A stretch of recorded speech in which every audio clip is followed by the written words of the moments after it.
Everyone, आज हम class 10th की इंग्लिश फर्स्ट फ्लाइट के chapter 4 from the diary of Anne Frank के क्वेश्चन आंसर्स को डिस्कस करेंगे। इसमें फर्स्ट क्वेश्चन है, what makes writing in a diary a strange experience for Anne Frank. तो एन फ्रैंक के लिए डायरी लिखना क्यों स्ट्रेंज एक्सपीरियंस था? Answer is writing in a diary was a strange experience for Anne Frank as she had never written anything like this, क्योंकि उसने इसके पहले कुछ भी इस तरह का नहीं लिखा था। Question number 2, why does Anne want to keep a diary. Anne diary क्यों रखना चाहती थी? आंसर है Anne wants to keep a diary as she didn't have any friend. Anne diary इसलिए रखना चाहती थी क्योंकि उसके कोई दोस्त नहीं थे, और वो कहती है कि मैं डायरी को ही अपना दोस्त बनाना चाहती हूँ। और आपको पता है कि उसने अपनी डायरी का नाम भी रखा था Kitty. Question number 3, why did Anne think she could confide more in her diary than in people. तो एन को ऐसा क्यों लगता था कि वो डायरी में ज़्यादा विश्वास कर सकती है बजाय लोगों के? Answer is Anne felt that paper had more patience than people. तो एन को क्या लगता था? उसके अनुसार जो कागज़ होता है या पेपर होते हैं उनमें ज़्यादा धैर्य होता है सुनने का बजाय लोगों की, इसलिए वो डायरी में ही लिखना चाहती थी। Question number 4, Y does N provide a brief sketch of her life. अब डायरी डायरेक्ट लिखना ना शुरू करके एन ने पहले अपने परिवार का थोड़ा परिचय दिया। तो उसने ऐसा क्यों किया? Answer is by providing the brief sketches of her life and wants to develop a connection of reader with the author. तो वो पहले अपना सब कुछ बताती है कि किस तरीके से मेरे परिवार में कौन कौन लोग हैं, और फिर ये भी बताती है कि क्या हुआ था, फिर दादी का कैसे क्या बर्थडे वगैरह सब चीज़ इश्यूज़ बताती है। फिर वो अपनी डायरी लिखना शुरू करती है। तो वो ये ऐसा इसलिए करती है ताकि वो एक कनेक्शन हो जाए रीडर का उससे, और उनको उसके पढ़ने में रुचि आए, क्योंकि वो पहले ही कहती है कि 13 साल की लड़की की डायरी को पढ़ने में किसी को क्या इंटरेस्ट आएगा। तो इसलिए वो इस तरह से डायरी लिखना चाहती है कि लोग उसको समझ जाएं पहले। Question number 5, what tells you that N loved her grand mother. कैसे आपको पता चलता है कि एन अपनी दादी को प्यार करती थी? Answer is her statement that no one could understand her intensity of love for her grandma tells that she loved her grandmother. तो उसने जब ये एक कहा कि कोई उसके प्यार की इंटेंसिटी जो उसकी दादी के लिए थी उसको नहीं समझ सकता, इसका मतलब है कि वो अपनी दादी को बहुत प्यार करती थी। Question number 6, why was Mr Keesing annoyed with Anne, why what did he ask her to do. तो उसके जो एन के टीचर थे मिस्टर किसिंग, वो उससे क्यों नाराज़ थे और उन्होंने उसे क्या करने के लिए कहा? तो एक्चुअल में जो मिस्टर किसिंग थे वो तो मैथ्स टीचर थे, लेकिन वो नाराज़ क्यों थी? Answer is Mr Keesing was annoyed with Anne because she was very talkative. He punished her by giving her extra homework to write essay on the subject a chatterbox. Mr Keesing Anne से इसलिए नाराज़ थे क्योंकि वो बहुत बातूनी थी, और इसके लिए उन्होंने उसे एक्स्ट्रा होमवर्क दिया, और वो होमवर्क था एक निबंध लिखना, और निबंध का विषय था चैटर बॉक्स। जो वो बात करती थी, बातूनी होने पे ही उसने निबंध लिखने के लिए कहा। Question number 7, how did Anne justify her being a chatterbox in her essay. अब एन भी समझ गई थी कि चैटर बॉक्स का ही ऐसे लिखने के लिए उसको क्यों कहा गया है, तो उसने भी अपनी बात जस्टिफाई करी। उसने लिखा Anne justified for being a chatterbox in her essay by explaining that nothing can be done about the inherited traits. तो उसने ये कहा कि वो चैटर बॉक्स है लेकिन इसमें वो कुछ भी नहीं कर सकती। क्यों? क्योंकि ये तो उसकी जो वंशानुगत आदत है, क्योंकि उसकी माँ भी बहुत बात करती थी तो वो इसलिए भी वो भी बात करती है, तो इस आदत को बदला नहीं जा सकता। इस तरह से उसने अपनी आदत जस्टिफाई की। Question number 8, do you think mister Keesing was a strict teacher. तो जो मिस्टर किसिंग थे क्या वो एक सख्त टीचर थे क्या? Answer is no, Mr Keesing was not a strict teacher because if he had been strict he wouldn't have loved it as funny arguments. Mr Keesing अगर सख्त शिक्षक होते तो वो टीचर स्ट्रिक्ट नहीं थे, क्योंकि अगर वो स्ट्रिक्ट होते तो वो जो एन ने अपने फ़नी आर्ग्यूमेंट्स दिए बातों नहीं होने के, उन पर उनको हंसी नहीं आती. Question number 9. What made Mr Keesing allowed Anne to talk in class? Mr Keesing ने एन को बात करने के लिए क्यों अलाउ किया? आंसर है एन इज लास्ट ऐसे in the form of a poem showed Mr. Kissing the lighter side of a naughty child. जब टीचर जो एन को बार बार ऐसे लिखने के लिए दे रही थी, तो जब उसने तीसरी बार जो लास्ट ऐसे लिखा और वो उसने पोएट्री फॉर्म में लिखा, और जिस तरह से उसने ऐसे लिखा तो उससे मिस्टर किसिंग समझ गए थे कि उसके अंदर एक शरारती बच्चा छुपा हुआ है. तो उस समझ गए कि अब इसका कुछ किया नहीं जा सकता, इसलिए उन्होंने उसको क्लास में बात करना अलाउ कर दिया. ये इसके शॉर्ट क्वेश्चंस थे, और कुछ थोड़े लॉन्ग क्वेश्चन भी हैं. थिंकिंग अबाउट द टेक्स्ट पे बेस्ड जो क्वेश्चन हैं उनको भी देख लेते हैं. Question number 1. Was an right when she said that the world would not be interested in the musics of a 13-year-old girl?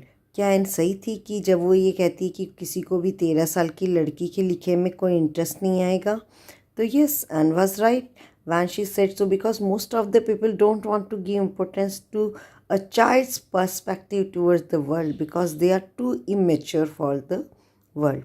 क्योंकि जनरली यही होता है, लोग बच्चे की बातों को या बच्चों का क्या नज़रिया है दुनिया को देखने का, उस पर महत्व नहीं देते हैं, क्योंकि उन्हें लगता है कि बच्चे अभी बहुत ही इमेच्योर हैं, इतने वयस्क नहीं हैं कि वो दुनिया समझ सकें, इसलिए उनकी भावनाओं को महत्व नहीं देते. Question number 2. There are some examples of a diary या journal entries in the before you read section.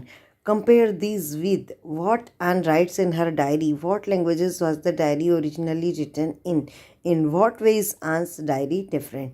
तो आपको ये बताना है कि एन ने डायरी किस लैंग्वेज में लिखी और उसकी डायरी क्यों अलग थी. आंसर है it was originally written in Dutch language में लिख रखी थी उसने, और बाद में फिर जो है उसे अलग अलग लैंग्वेज में ट्रांसलेट किया गया. It is informal tone and she treated her diary as a true friend. तो ये डायरी इसलिए अलग थी क्योंकि ये बिल्कुल ही इनफॉर्मल थी. ये चूँकि वो डायरी को अपना फ्रेंड मान रही थी, इसलिए जो है ये टोन जो था उसका बड़ा ही इनफॉर्मल था. Question number 3. Why does Anne need to give a brief sketch about her family? Does she treat Kitty as an insider or an outsider? तो एन ने ब्रीफ स्केच क्यों दिया? तो ये आंसर जो हम पहले लिख चुके हैं वही लिखेंगे कि Anne gave an introduction of her family in a diary because she wants to develop a connection of reader with the author. तो वो फैमिलियर करना चाहती थी रीडर्स को अपने बारे में, इसलिए. Kitty was an outsider, but she considered it her best friend and treated it as an insider. तो किटी घर की जैसी थी. किटी जो उसकी डायरी थी वो आउटसाइडर थी या इनसाइडर? तो थी तो वो आउटसाइडर, लेकिन उसे वो अपना दोस्त मानती थी और उसके साथ इनसाइडर जैसा बिहेव करती थी. Question number 4. How does Anne feel about her father, grandmother, Mr. Kypros and Mr. Kissing? What do this tell you about her? तो जो एन थी अपने पिताजी, दादी और जो उसकी हेड मिस्ट्रेस थी मिसेस क्यूप्रेस और उसके मैथ्स टीचर किसिंग, उनके बारे में क्या फील करती थी, और इससे आपको एन के बारे में क्या पता चलता है. Anne has sweet memories of a father, grandmother, Mrs Kuperus and Mr Keesing. तो ये इन सबको याद करती है who have left indelible impression on her mind, और इनका उसके दिमाग पर विशेष प्रभाव है. इट रिवाज that she was lovable and smart. चूँकि वो सभी को याद करती है, इसका मतलब है कि एन खुद अपने आप में बहुत ही प्यारी है और स्मार्ट है. Question number 5. What does Anne write in her first essay? First essay में इन्होंने क्या लिखा? फर्स्ट ऐसे आपको पता है कि चैटर बॉक्स पर उसको लिखना था। तो in the essay she argued that being talkative was in her genes as her mother was also very talkative। तो सबसे पहली बात तो वो ये लिखती है कि जो बातचीत की उसकी आदत है वो उसके जीन्स में, क्यों? क्योंकि उसकी माँ भी बहुत बात करती है। साथ ही वो ये भी लिखती है it was difficult to give up the habit and it was also a students trait. वो लिखती है ये आदत को छोड़ना मुश्किल भी है और वैसे ही ये स्टूडेंट्स की नेचर में होता है। Question number 6, and since teachers are most unpredictable is Mr Keesing unpredictable. Anne कहती है, जब शुरुआत में कहती है कि हमारी 1/4 क्लास तो फेल ही हो जानी चाहिए, लेकिन टीचर्स का कुछ कहा नहीं जा सकता। टीचर्स तो बहुत ही अनप्रेडिक्टेबल होते हैं, मतलब आप वो क्या करने वाले हैं आप पहले से उनके बारे में नहीं सोच सकते। तो क्या मिस्टर किसिंग भी अनप्रेडिक्टेबल थे? Answer is Anne took perfect example of Mr Keesing as an unpredictable teacher. तो एन अपनी तरफ से बिल्कुल ही सही थी, क्योंकि उसने अपने टीचर का एक तरह से परफेक्ट एग्जाम्पल दिया है। क्यों? Initially he punished her by giving extra homework. पहले तो वो उसकी बात करने की आदत पर उसको बहुत सारा होमवर्क देते थे। After reading her essays he enjoyed a good laugh. लेकिन जब वो ऐसे लिखे उसने तो उन्होंने बहुत उसको इन्जॉय किया and allowed Anne to talk in the class, और एन को फिर क्लास में बात भी करने दी। अब कुछ ये वन वर्ड में ही आपको लिखना है कि Anne Frank as a person आपको कैसे पता चलता है इन स्टेटमेंट्स से। फर्स्ट स्टेटमेंट है we don't seem to be able to get any closer and that's the problem, maybe it's my fault that we don't confide in each other. तो जो एन को लगता है कि उसके दोस्त वगैरह नहीं हैं, तो हो सकता है ये मेरी गलती हो। तो इससे क्या पता चलता है? तो इसका से पता चलता है answer is an is reserve nature का है। वो इतनी ओपन नहीं है कि लोगों से जल्दी घुल मिल जाए और बातें करे। Question number 2, I don't want to jot down the fact in this diary the way most people would, but I want the diary to be my friend. वो कहती है कि मैं डायरी में कोई फैक्ट नहीं लिखना चाहती जैसे लोग लिखते हैं, बल्कि मैं डायरी को अपना फ्रेंड बनाना चाहती हूँ। तो आंसर क्या पता चलता है इससे? She is self confident and inventive. तो चूँकि उसने नई तरीके से डायरी को लिखना शुरू किया तो एन बहुत ही इन्वेंटिव थी। Margaret went to Holland in December and followed in February, when I was plunked down on the table as a birthday present for Margaret। तो जब वो बताती है कि उनके पेरेंट्स तो पहले ही चले गए थे हॉलैंड, लेकिन उनकी जो सिस्टर थी मार्गरेट वो दिसंबर में गई और मैं फेब में गई, और मुझे एक तरीके से उसके बर्थडे प्रेजेंट के रूप में रखा गया टेबल पर। तो ये इससे क्या पता चलता है? She is humorous as well. इसका मतलब है कि एन बहुत ही मजाक किया है। Question number 4, if you ask me there are so many dummies that about a quarter in the class should be kept back, but teachers are the most unpredictable creature on earth. जब Anne ये कहती है कि आप यदि मुझसे पूछे तो मैं कहूँगी कि हमारी क्लास में 1/4 जो स्टूडेंट्स हैं उनको फेल हो जाना चाहिए, लेकिन टीचर्स के बारे में कुछ कहा नहीं जा सकता। तो आंसर क्या है?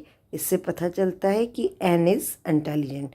वो समझ रही है कि कितने पास होने लायक है कितने नहीं, वो इंटेलिजेंट है।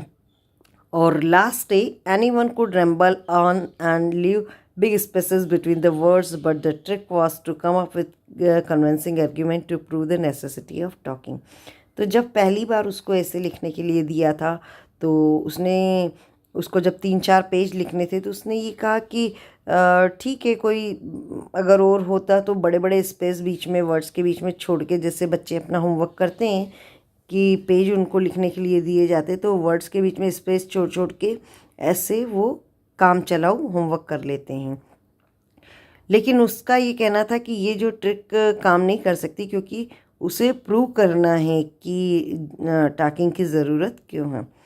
तो इसका आंसर है she has a sense of propriety and convincing attitude. तो वो अपनी बात को क्लियर करना जानती थी।